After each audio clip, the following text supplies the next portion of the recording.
I która to jest kamera? Tu jest prompter, będzie To napisane, jest co mam twoja, mówić? to jest moja. A ta jest nasza, czy nie? Silny, W1 silny. Ona też działa, tak?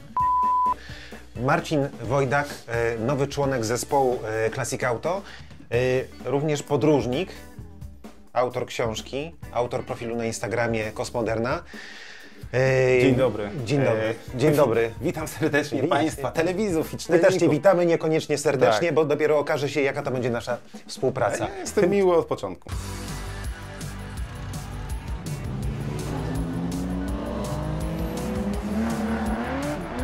Witamy na kanale YouTube magazynu Classic Auto. Też przy okazji promocji tej książki ja ją pokażę po raz kolejny, bo ona jest bardzo interesująca i na szczęście już nie można jej kupić, prawda? Tak, dlatego promocja nie ma sensu. Promocja nie ma sensu, dlatego mogę ją spokojnie pokazywać. Ale za 10 lat wszyscy będą mówili, wskazując na moją książkę, że kiedyś to, były kiedyś książki. to były Tak, książki, dokładnie. choć ja nie jestem przekonany co do tego fontu, ale... Dlaczego? Nie Jesteś wiem. zazdrosny na to po prostu, Jestem że to nie jest- ty go zrobiłeś. Ja jestem zazdrosny o wnętrze tej książki, że to nie ja zrobiłem te zdjęcia, ale okładkę... No dobrze, a właśnie, ale piszesz pocztówki w czasów PRL-u. To nie ja napisałem. Aha, okej, bo to jest granie na tą nostalgię. No tak, to jest tak, granie tak, na tą to jest, nostalgię. tak, chciałem tutaj od razu jakby znaleźć adekwatność na okładce Classic Auto, no ale no niestety nie znajdę. No. Tak, to jest to granie, bo podobno podtytuł, mam nadzieję, że w najnowszej książce już podtytułu nie będzie, podtytuł jest podobno, wiesz, taki ukierunkowujący tych totalnie niezorientowanych, ale według mnie jest zbędny, no. Jest trochę takie, wiesz, kawa na ławę, no. Tym bardziej, że to jest nie ta kawa, nie na tą ławę. Nie na tą ławę. Słuchaj, ale jesteś podróżnikiem. A kto nie jest teraz, powiedz mi. Kto nie jest podróżnikiem? Byłeś w tym roku gdziekolwiek? Już do tej pory? Co to jest marzec? Ty jesteś też podróżnikiem, no. No wiesz co, nie wiem, no raczej podróż to była z Saskiej Kępy na Mokotów. No to jest całkiem daleko, wiesz, no w średniowieczu by 2 dni szli, no. Wątpię. Już widzę, że... Ale nie o średniowieczu, który ewidentnie nie jest twoją mocną stroną. A powiedz, jak ty podróżujesz? To nie możemy Łódź? porozmawiać, tak. No właśnie, jak podróżujesz? Czy to prawda, że z Łodzi lepiej się wyjeżdża niż przyjeżdża i czy ona cię właśnie zainspirowała do tego, żeby zacząć jeździć? To prawda. To prawda? Aha, okej, dzięki. Słuchaj, bo ty podobno potwierdź lub zaprzecz, otwierasz Google Mapsy i tam wyszukujesz dziwnych miejsc, tak? Tak, bo to jest w ogóle ciekawa dyskusja też szersza w kontekście tego, jak nowoczesność i przyszłość jest dużo bardziej prozaiczna niż nasze o niej wyobrażenia. I tak upraszczając, No właśnie, wiesz, tak potrzebuję. tak, No. że jak sobie byśmy pomyśleli o takim narzędziu jak właśnie smartfon, czy tam wiesz, powiedzmy w ramach jego mapy Google'a, to powiedzmy, wiesz, w filmie o Bondzie to byłoby osobne urządzenie, prawda, wydawane przez Q i wtedy po prostu by wszyscy mówili, kurde, gdyby coś takiego, wiesz, mieć, prawda, czy w filmie science fiction miałoby to po prostu postać jakieś tutaj nakładki na rękaw na przykład i wiesz, myślisz o tym jako o kosmosie, że jeśli takie rzeczy by były, to byśmy byli już, wiesz, kosmitami niemalże, po czym masz takie narzędzie, które ci pozwala, wiesz, po prostu przejrzeć cały świat w jednym momencie. Cały świat, połączyć się z kimś tak jak w Bondzie też, że twarz się pokazuje. Tak, Jedziesz a traktujesz to jako taki banał, wiesz, no, jakby po prostu zupełnie nic. I na przykład właśnie jak zaczęły być, już nie pamiętam w którym to roku, zdjęcia satelitarne dostępne na Google Maps, najpierw na Google Earth, a później właśnie Maps, to wiesz, to pierwsza myśl, jaka mi wpadła do głowy, jak się dowiedziałem, że coś takiego funkcjonuje, to mówię, kurde, to sobie zobaczę wszystkie te miejsca, które do tej pory, wiesz, nawet w obrębie swojego miasta, prawda, wiesz, no dochodziłem do Płoty, jest napisany zakaz wstępu i tyle. Musicie wychodzić w Łodzi pewnie z domu. To już lepiej było na w ogóle nie Google miałem Mapsach tam zobaczyć. domu, no bo my w ogóle tam nie mamy domów, prawda, wiesz. To daje ci taką możliwość przeglądania tej rzeczywistości, która cię otacza, takie pole manewru i takie pole do wymyślania kierunków, gdzie możesz sobie pojechać, że już ta egzotyka wcale nie musi oznaczać właśnie, wiesz, jakiegoś tam Vanatu albo Samoa, do którego się leci, wiesz, 12 godzin, tylko tą egzotyką może być po prostu, wiesz, jakiś dziwny obiekt, który znajdziesz sobie właśnie, jakiś kontur na mapie, wiesz, w województwie obok, prawda? I to dla mnie była taka, wiesz, przewrót taki kopernikański wręcz, który sprawił, że jak sobie znajdowałem jakiś leitmotyw, i powiedzmy, że na początku to były jakieś tam, wiesz, zamki, pałace, jednostki wojskowe, opuszczone miejsca, no to się okazało, że ta baza danych jest tak szeroka, że ona mi, wiesz, wystarcza no po prostu, że już w zasadzie nie potrzebuję czegoś takiego jak przewodnik.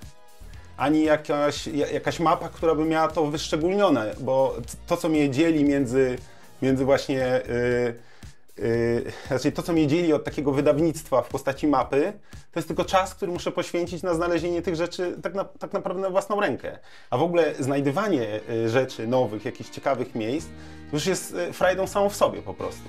Trochę wiesz, na zasadzie jak tutaj musimy raz na jakiś czas nawiązać do motoryzacji, trochę jak przeglądanie aukcji, wiesz, w poszukiwaniu jakiegoś ciekawego samochodu. To Słuchaj, tak chciałbyś powiedzieć, najciekawsza historia w twoich poszukiwaniach, ale nie, oczywiście. Ale w najnowszym numerze Classic Auto, w którym ty debiutujesz jako nasz członek, to Tak.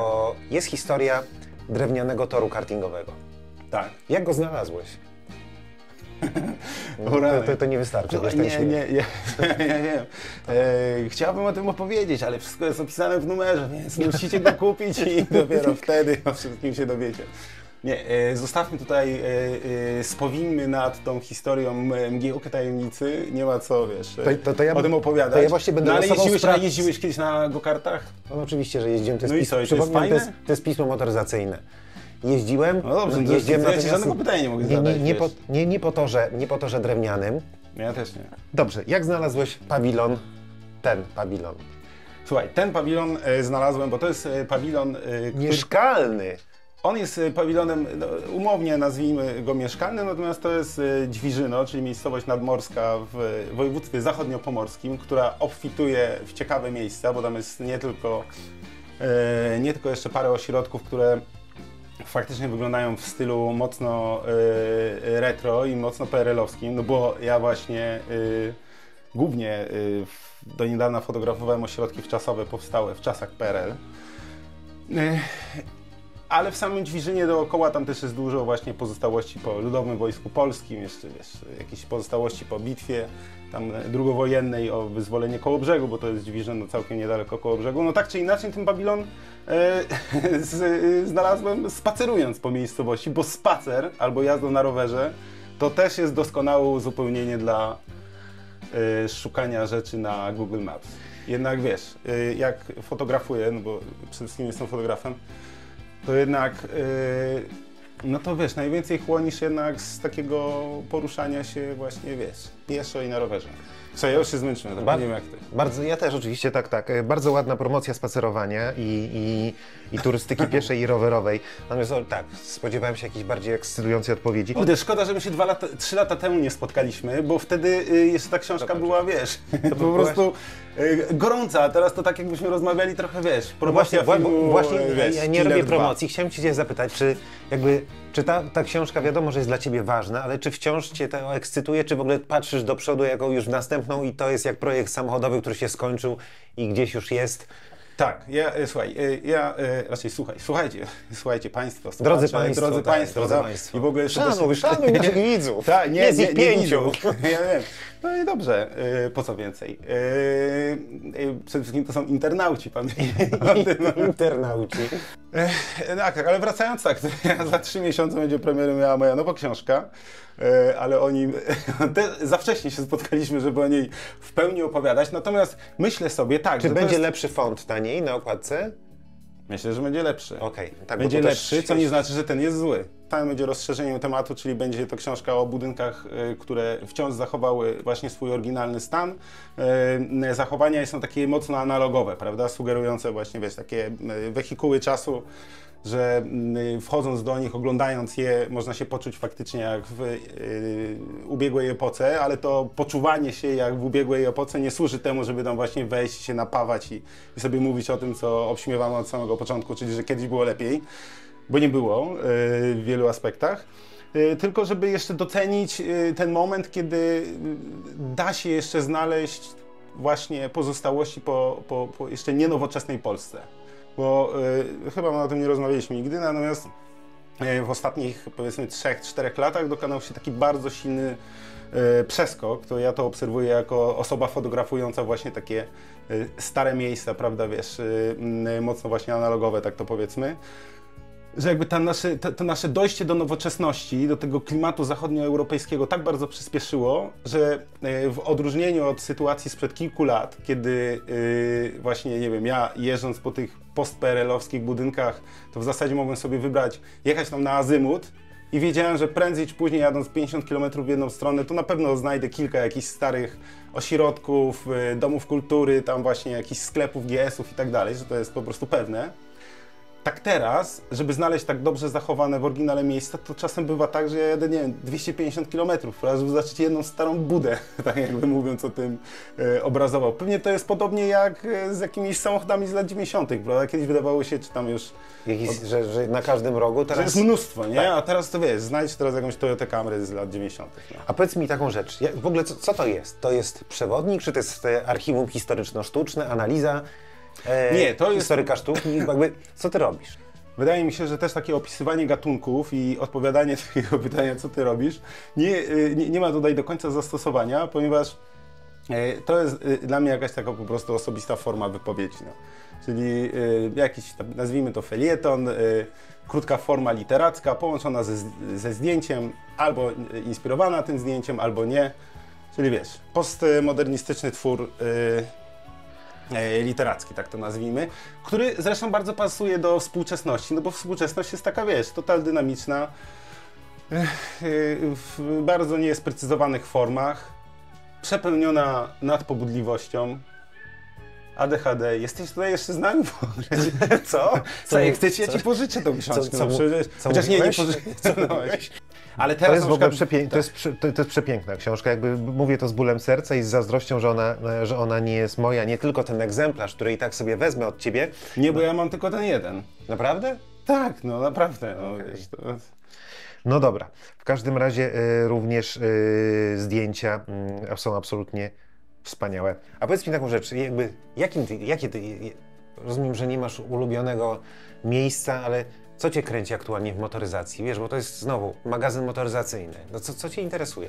Słuchaj, mnie zawsze interesowały, z mojej perspektywy rzecz jasna, samochody mniej typowe albo... Stąd Toyota.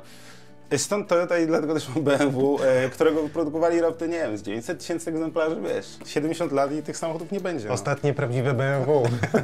ale tego to już nie będzie. Ale paradoksalnie, bo jeśli tutaj właśnie tego wymaga konwencja, to ja mam 2 samochody, czyli kiedyś miałem 3 w ogóle nawet, to jest też rozpusta. No. Ale w Łodzi samochody giną.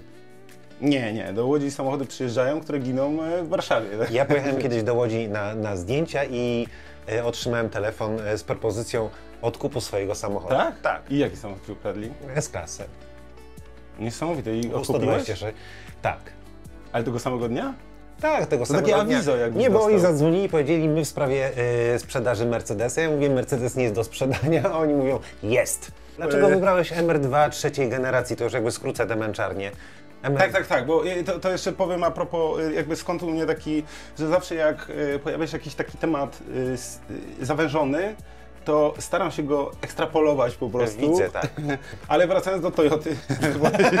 Toyota, prawda? No tak. MR2 trzeciej generacji, przypomnijmy. Kupiłem ten samochód, bo mając lat 30 przeżywałem kryzys wieku średniego.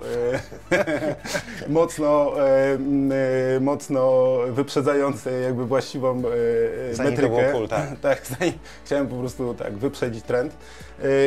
I pamiętam, że ona mi się nigdy nie podobała, że z racji tego, że znajomy moich rodziców, który właśnie w latach 90.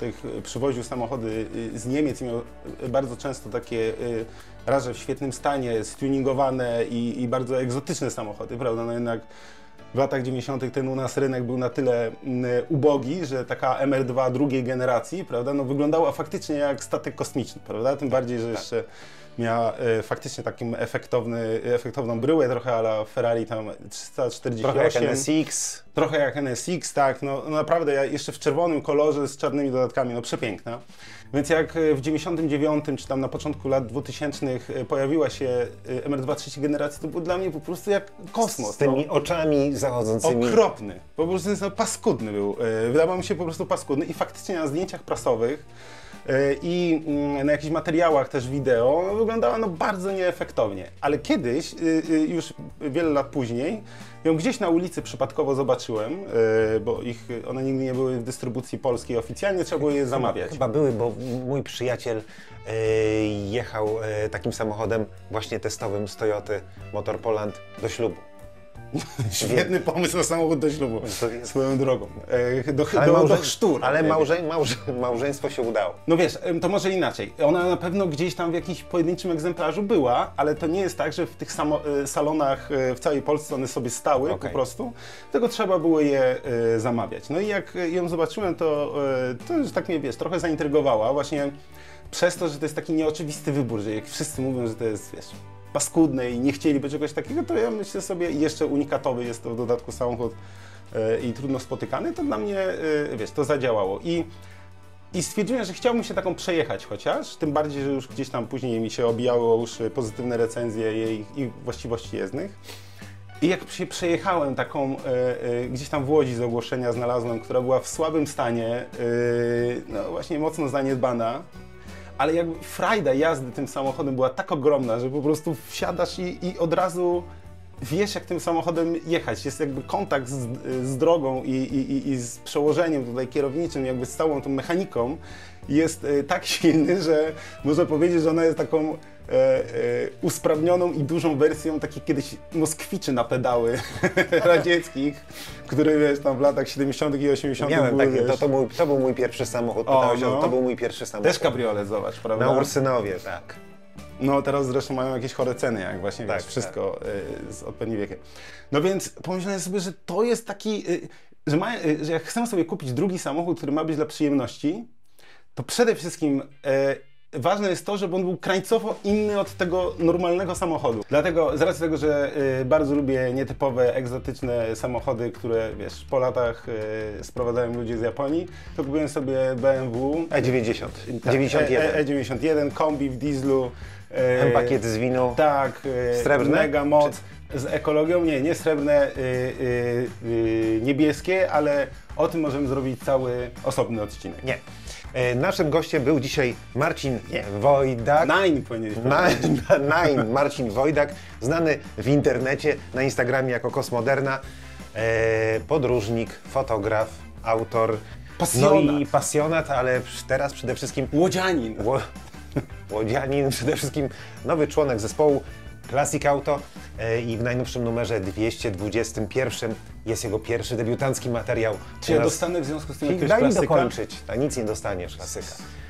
Także tak, dziękuję Ci bardzo. Chociaż Fata Jezus, Uno. dobra. Wracaj do Łodzi, człowieku. Jeżeli chcesz prenumerować magazyn Classic Auto, zapraszamy na stronę www.classicautomag.pl/sklep. Link znajduje się w opisie tego odcinka.